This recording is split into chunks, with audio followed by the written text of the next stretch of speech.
अस्सलातु वस्सलाम अलैका या सय्यदी या रसूल अल्लाह वाला आलिका व सुहाबिका या हबीब अल्लाह। उठ फरीदा बैठिया जा दुनिया वेखन जा, जे कोई मिल जाए बख्शिया तो तू ही बख्शिया जा। ये हज़रत बाबा फरीदुद्दीन गंज शक्कर रहमतुल्लाह अलैह का कलाम है। बाबा फरीदुद्दीन गंज शक्कर, जिनका लक़ब है औलिया में ज़ुहदुल अंबिया, यानी ऐसे वली जिन्होंने नबियों जैसा ज़ुहद किया है। और आका करीम अलैहिस्सलातु वस्सलाम ने अपनी उम्मत के औलिया की बहुत शान बयान की हैं। और अल्लाह ताला का कलाम कुरान पाक भी जो है औलिया अल्लाह की बहुत शान बयान करता है। कहीं पे असहाबे कहफ़ का ज़िक्र करता है, कहीं पे खिज़र अलैहिस्सलाम का ज़िक्र करता है, कहीं पे बनी इसराइल के वली की गाय का ज़िक्र करता है, और कहीं पे वलियों के कुत्ते का ज़िक्र करता है। ज़रा देखें अल्लाह ताला को अपने औलिया से कितनी मोहब्बत है, कितना प्यार है। हजूर सरकार मदीना अलैहिस्सलातु वस्सलाम ने इरशाद फरमाया कि नबियों का ज़िक्र इबादत है और औलिया का ज़िक्र कफ़ारा है, गुनाहों का कफ़ारा अदा होता है।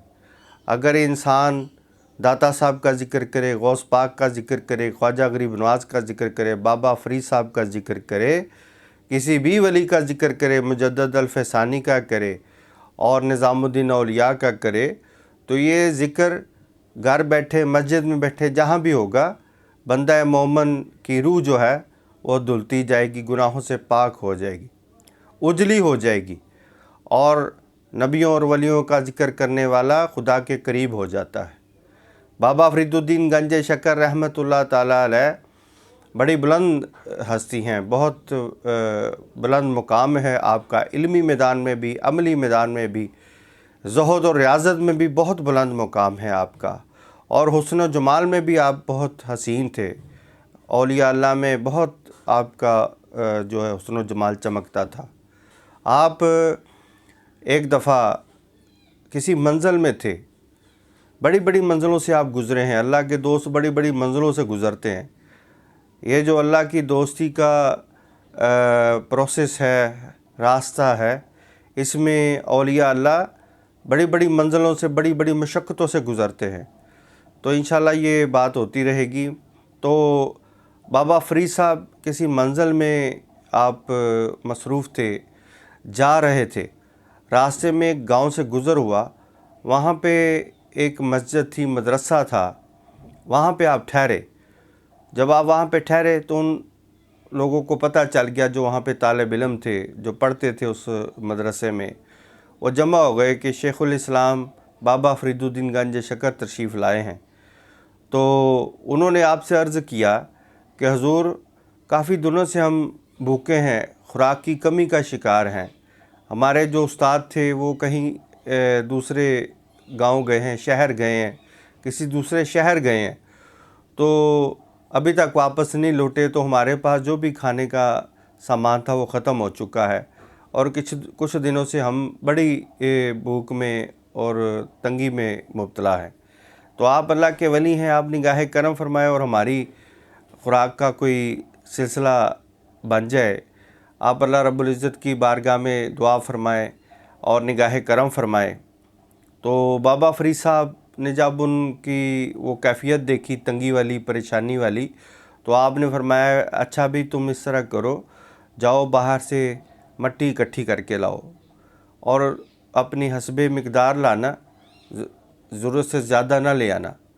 तो वो तालिब इल्म गए, उन्होंने बाहर से जो मट्टी थी, कच्ची मट्टी जो दीवारों पे लगाई जाती है, घर बनाए जाते हैं जिनसे, वो मट्टी उन्होंने इकट्ठी की, वो इकट्ठी करके आपकी बारगाह में पेश कर दी। बाबा फ़रीद साहब रहमतुल्लाह अलैह चूँकि साहिब करामत बुज़ुर्ग थे, आपने इरशाद फरमाया कि सब जमा हो जाओ। सब जमा हो गए तो आपने फरमाया, बिस्मिल्लाह शरीफ पढ़ो, मेरे अल्लाह का नाम लो और इसको खाना शुरू करो। तो वो सब तालिब इल्म बहुत हैरान हुए, परेशान हुए कि ये क्या माजरा है, मट्टी खाएं हम? मट्टी तो इंसान नहीं खाता, मट्टी तो खुराक नहीं इंसान की, तो ये आप क्या फरमा रहे हैं? तो اس تجسس میں تھے کہ حضرت بابا فرید الدین گنج شکر نے پہلا لقمہ خود کھایا. جب آپ نے پہلا لقمہ کھایا تو ان کو کچھ ڈارس ہوئی کہ بھئی یہ کچھ اور معاملہ ہے، یہ بظاہر میں تو مٹی نظر آ رہی ہے پر کھانے میں شاید اس کی کیفیت چینج ہو چکی ہے. تو سب طالب علموں نے جب دیکھا کہ بابا جی کھا رہے ہیں تو انہوں نے بھی تھوڑی تھوڑی لی، ڈرتے ڈرتے دیکھتے کیا ہے تو وہ شکر بنی ہوئی تھی، یعنی یوں اس کو کہہ لیں آپ کہ وہ شکر کی مٹھائی بنی ہوئی تھی. تو سب نے بہت رغبت سے کھائی. تو اسی طرح وہ چند دن، 2 دن، 3 دن، 4 دن، جتنے دن بابا صاحب رحمۃ اللہ علیہ وہاں پہ قیام پذیر رہے، ٹھہرے رہے، تو ان کی جو تھی وہ تنگی والی کیفیت دور ہو گئی، خوراک کی کمی والی. تو چونکہ آپ نے آگے جانا تھا، آپ کسی منزل میں تھے، تو چند دنوں بعد آپ نے فرمایا کہ بھئی میں جو ہوں میں نے جانا ہے کہیں، مجھے کچھ کام ہے، تو اب میں جا رہا ہوں. تو سب طالب علم اکٹھے ہو کے آگے کہنے لگے حضور ہمارے استاد تو آئے نہیں، جو جہاں پہ ہماری مینجمنٹ ہے وہ تو ابھی آئے نہیں ہمارے استاد، تو ہمارے لیے تو پھر تنگی بن جائے گی. تو آپ برائے مہربانی ہمیں بتا دیں کہ کون سا سبق پڑھنا ہے جس سے یہ تاثیر جو ہے مٹی کی چینج ہو جاتی ہے، مٹی جو ہے مٹھائی بن جاتی ہے، شکر کی مٹھائی بن جاتی ہے، شکر بن جاتی ہے. تو سرکار نے فرمایا کہ تم نے تو دیکھا ہی ہے میں نے کیا پڑھا ہے، بسم اللہ شریف پڑھی ہے. تو انہوں نے کہا چلیں ٹھیک ہے. تو سرکار وہاں سے تشریف لے گئے.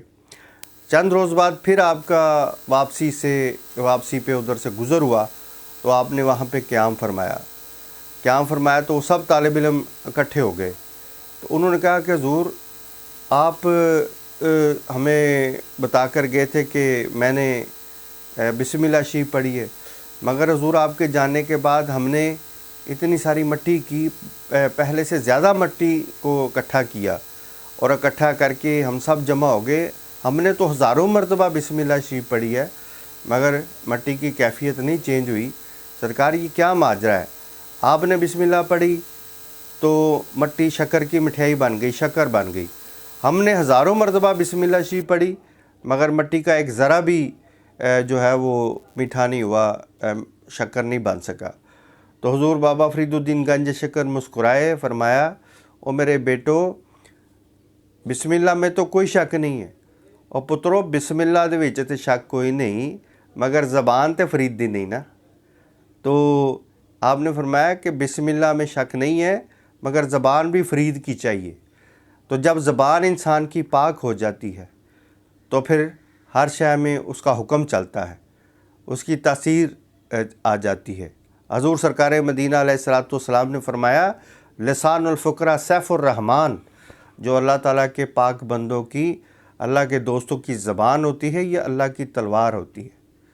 تو اس لیے اس بات کو سمجھنا چاہیے کہ ہم اتنے وظائف کرتے ہیں، اتنے اسباق پڑھتے ہیں اور تسبیحاں پڑھتے ہیں، تلاوتیں کرتے ہیں، مگر اس میں یہ بھی بات ہمیں سوچنی چاہیے اور پیش نظر رکھنی چاہیے کہ حرام سے بچنے کی کوشش کرے، جھوٹ سے بچنے کی کوشش کرے، چغلی اور غیبت سے بچنے کی کوشش کرے، حسد اور کینہ سے بچنے کی کوشش کرے، دل کی بستی کو غیر سے پاک کرے. اور غیر کا مطلب یہ نہیں کہ ولیوں اور نبیوں کو اندر سے نکال کے تو اللہ کی محبت کو پیدا کرے تو یہ ہے اللہ کی محبت. ایسا نہیں ہے. اللہ تعالیٰ کی محبت آتی ہی اس دل میں ہے جس میں اللہ کے نبی کی محبت ہو. جس دل میں اللہ کے ولیوں کی محبت ہو اس دل میں اللہ کی محبت آتی ہے، یاد رکھیے.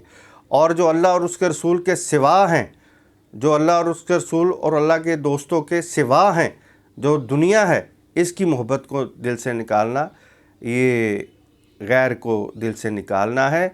اللہ تعالیٰ ہمارے دل کو غیر کی محبت سے خالی کرے اور اپنے محبوبوں کی، اپنے خاصان خدا کی، اللہ تعالیٰ ہمیں اپنے خاص بندوں کی کامل محبت ہمارے دل میں زندہ کرے تاکہ ہمارا عمل جو ہے درجہ مقبولیت حاصل کرے.